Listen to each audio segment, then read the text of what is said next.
Ladies, welcome back. So this week I want to teach you and talk to you about 5 lessons that I learned on my own fitness journey. And these are things that I wish I had have known sooner, but I am so looking forward to going through this with you today because you'll probably resonate with all of it, if not most of it. Something that I hear a lot is, oh, it's easy for you, Sarah, you're a coach. Honestly, that's so frustrating for me to hear because people tend to forget I'm just human, just like you. I'm just a normal woman. I'm a mommy, I'm a wife, I have a job. Just because I'm a coach doesn't make me immune to slip-ups. It doesn't mean that I was born with this intrinsic motivation that I just wake up with every day. Nothing's an issue. I never fall off track. I never skip the gym. That's just not true, and that's not real life. I have a coach myself and I see the value in having a coach, and that's why I still to this day have my own coach despite being a coach for hundreds of women. But I want to talk to you about the things that I made mistakes with, the places where I slipped up along the way. There was once a time in my life where I was really unhappy, overweight, unhealthy, didn't understand nutrition, didn't exercise. I actually hated exercise. I was so bad at it because I didn't do it. Anytime I tried a fitness class or a boot camp, I was so unfit. It was too hard and I always sneaked out. I used to be sick all the time. I was just so unfit, and it made me think that I didn't like exercise.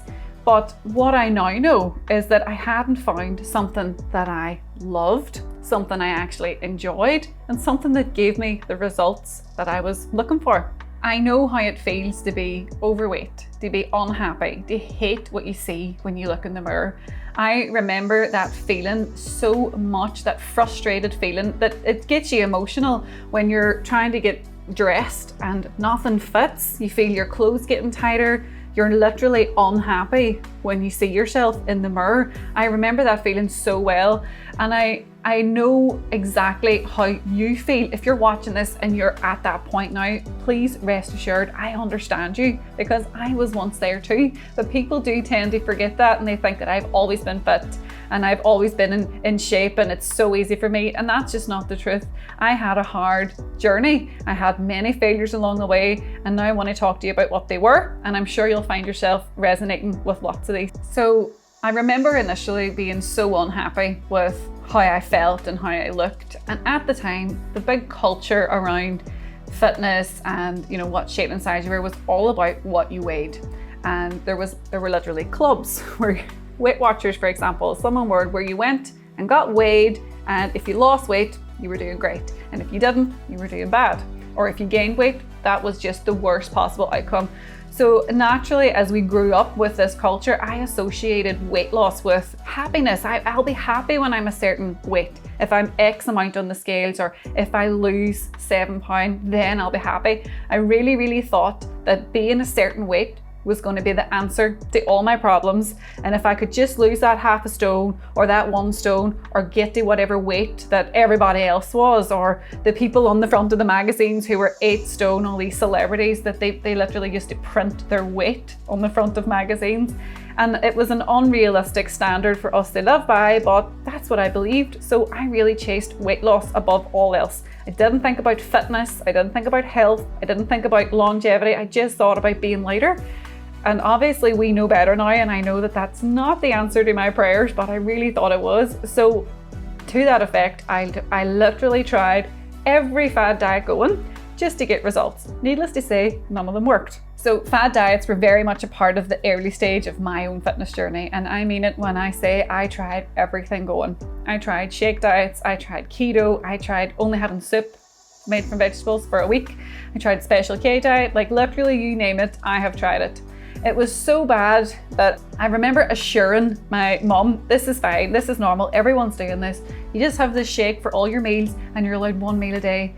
And of course I lost weight. I was eating hardly any calories, wasn't even eating. I was just having 1 meal a day and drinking everything else. But the girl who sold me the dream was in great shape, no doubt didn't really take it herself, but I really bought into it. And eventually I was so malnourished and so low on calories that I actually passed out in public in the middle of a busy shopping centre. So through all these bad diet phases and low calories, I remember being so tired, having sore heads. I remember falling asleep during lunch breaks and university because I just hadn't got the energy, I hadn't got the mental focus because I wasn't eating any food, like not even enough to maintain or sustain, and never mind trying to go to all these classes and boot camps that I was going to just to try and lose a few pounds. I didn't see the value in consistency or long term. I just wanted quick short-term fixes because that's how bad I felt, so I understand how that feels. And so while in the short term you might have lost a little bit of weight, you can be so sure every weekend I had a Chinese, I had a takeaway, I had a bottle of wine, I was out on the rip with my friends because I could not wait for the diet to be over on Friday. And I thought, well, if I've done 5 hard days, surely that's enough.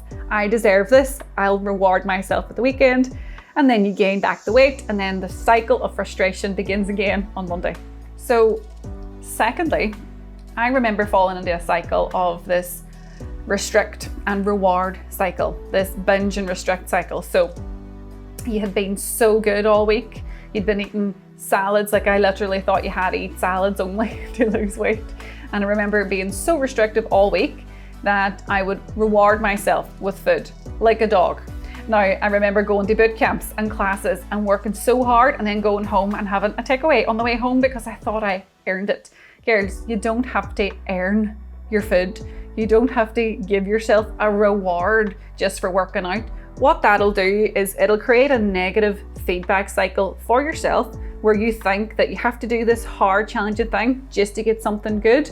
Whereas if you can create a lifestyle where going to the gym and eating well most of the time is part of who you are, then you'll eliminate that need to restrict and binge and then reward yourself with takeaways and junk food. If you can manage to slip in something small every day that you like. This is what I do with all my clients. I'll ask them at the very start of their journey, what do you love? What can you not live without? And they'll say, oh, I love tea and a biscuit. I love a glass of wine, but I understand I can't have it. And I'm like, of course you can. It's in moderation. You can have whatever you want. So if you're currently of the mindset that you have to take away bad foods, like there are no bad foods in terms of fat loss, like you should eat things that you like. Yes, you have to put a huge emphasis on health, on calorie control, on eating enough protein and eating enough carbs and fats, but you still can have the foods that you like. And I try not to label them as treats. I just try and look at all food as equal. It's all energy. I like these foods and I will enjoy my diet instead of forcing myself to eat food that I don't like. You're going to create a negative relationship with food that way. So instead of taking out all the foods that you like, try and keep in something that you love every day, something that you look forward to. Like for me at night, it's a cup of tea and a bar of chocolate. When the kids go to bed, when it's just time to unwind, I really relish that wee moment at night of quietness, of peace. Work is done, mommy life is done, the hectic busy day is behind me, and it's me time, and I really look forward to that each night. And often when I tell people that, they're like, oh, you eat chocolate? Of course I do, and I drink wine, and I eat Chinese food. It's normal, but I have balance. So I also used to think that fat loss had to be sufferable, that you had to feel like shit in order to get results, that you had to really work hard and just push through the pain, like no pain, no gain, right? So I remember someone actually told me, if you feel your stomach rumbling, that's good, you're losing fat. If you're sweating when you're working out, that's good, you're losing fat. I believed all this rubbish. So I tried to live up to that, hoping that it would bring me results. And even to this day, whenever I start with a new client, she'll say to me, I'll ask her about foods that she likes and foods that we can add in and take away. And she'll say, you know, I had a lady who said, I don't really like fish or eggs, but I'll eat them because I know I have to.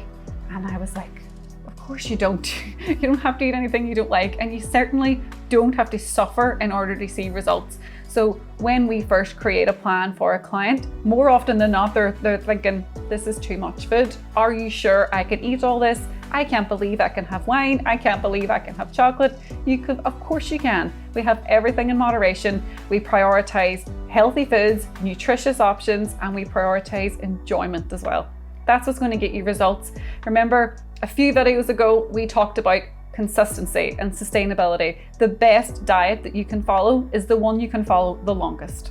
So when it comes to fat loss, Something I used to really also believe was cardio was king, and I had to go running, I had to go to aerobics classes, fitness classes, boot camps, anything that was hard endurance style training, any cross trainer, stairmaster. That was what I really believed I had to do hours of in order to lose fat. And still, people will also say to me, should I be doing cardio? Not necessarily. As long as your energy balance is right, as long as you're eating just enough calories, as long as you're feeling good and you're in a calorie deficit, not too extreme, you'll have results. The best way to prioritize fat loss is lifting weights, not cardio.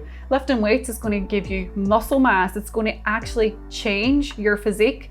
Just running on a treadmill non-stop, you're just going to burn calories. You're not going to have any shape. You're not going to get a six-pack. That's what people think as well. But I used to believe that too. So if you're exercising and if you have 1 hour to spend in a gym, spend it wisely. Spend it lifting weights. If you like cardio, that's a different thing. Keep it in, but not at the expense of resistance training. Something that's actually going to get you what you want, something that's going to actually change your physique. People will say to me, I don't like my arms, I'd like to tone them up, or my legs. Should I go running? No. That people think going to spin, for example, will grow their legs. It won't. You want to train, you want to lift weights. Doing endless hours of cardio isn't going to get you the physique that you want. So in the early part of my fitness fat loss journey, I spent a lot of time just asking my friends what they were doing, going to whatever boot camp was on. I was basically just trying to go it alone and trying to figure it all out and hoping that I would just get results. It wasn't very long before I realized I needed help. I needed guidance. At the time, I was an ICU nurse working full time. That is my area of expertise. What isn't my area of expertise is health and fitness, fat loss, changing your physique, growing muscle mass. I didn't know any of that, and I was just drifting in and out to different gyms, different classes, hoping for results, jumping into large group bootcamp style classes with no attention on me, nothing that was direct for me. I remember being so overwhelmed in a class where I was clearly not up to speed with the level of fitness, looking at all the people around me thinking they know what they're doing and I don't. And the social anxiety of that was one that put me off, but also the fear and the inability to keep up with a class that was not tailored to me was so off-putting. That just confirmed for me what I thought was that I don't like exercise.